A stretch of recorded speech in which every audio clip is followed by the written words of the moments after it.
భీమవరం నుంచి ఎన్నికల బరిలోకి దిగబోతున్నారు పవన్ కళ్యాణ్. ఈ నేపథ్యంలో పవన్ కళ్యాణ్ కోసం ఒక ఇంటిని కూడా చూస్తున్నారు జనసేన నేతలు. గత ఎన్నికల్లో భీమవరం నుంచి పోటీ చేసి ఓడిపోయారు పవన్ కళ్యాణ్. రేపు నుంచి 2 రోజుల పాటు పవన్ కళ్యాణ్ ఇక్కడే బస చేయనున్నారు. పొత్తులు, సీట్ల కేటాయింపులపై నేతలకు దిశానిర్దేశం చేయనున్నారు.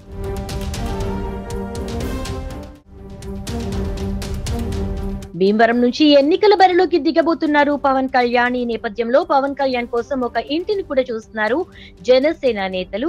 గత ఎన్నికల్లో భీమవరం నుంచి పోటీ చేసి ఓడిపోయారు పవన్ కళ్యాణ్. రేపు నుంచి 2 రోజుల పాటు పవన్ కళ్యాణ్ ఇక్కడే బస చేయనున్నారు.